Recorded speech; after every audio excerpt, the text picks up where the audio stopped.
आवर्जून करायचं म्हणून थांबलो.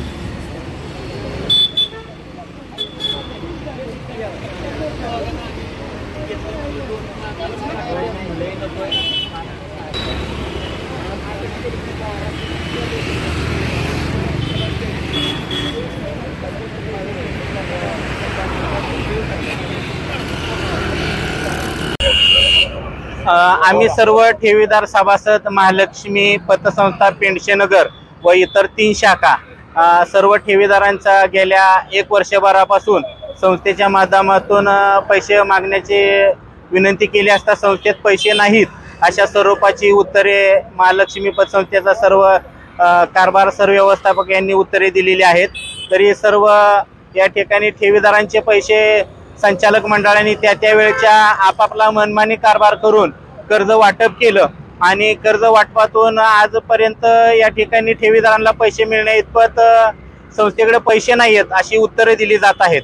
आणि आतापर्यंत संस्थेने 1100च्या घरात असलेल्या ठेवीदारांचे पैसे करोडो रुपयाची ठेवी कर्ज स्वरूपात वाटून बोगस कर्ज देऊन संचालक मंडळ आता आमचा या गोष्टीची काही संबंध आहे असं दाखवत असून तत्कालीन त्या वेळचे जे संचालक मंडळ आहेत त्यांना जबाबदार धरून आमच्या ठेवीदारांचे सर्व पैसे मिळावेत.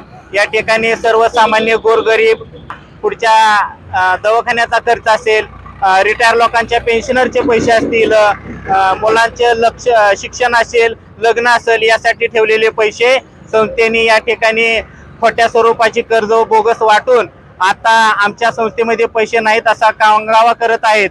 यांनी केलेल्या चुकीच्या पद्धतीने कर्ज वाटपाचा फटका या सर्व ठेवीदारांना बसलेला आहे. तरी आम्हा सर्व ठेवीदारांना लवकरात लवकर पैसे मिळावे यासाठी संचालक मंडळ व सर्व कर्जदारांची प्रॉपर्टी असतील त्या सर्व जप्त करून आम्हा सर्व ठेवीदारांना आमचे पैसे मिळावेत यासाठी आपल्या माध्यमातून न्याय मिळावा.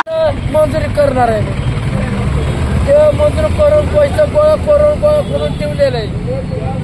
जागा ठरलं होतं कराच्या बँकेतलं काढलं आम्हाला काय माहिती आता चालू म्हणून ते त्यांनी टाकलं मुदतवर आणि 3 वर्ष होऊन गेले आम्हाला 1 रुपया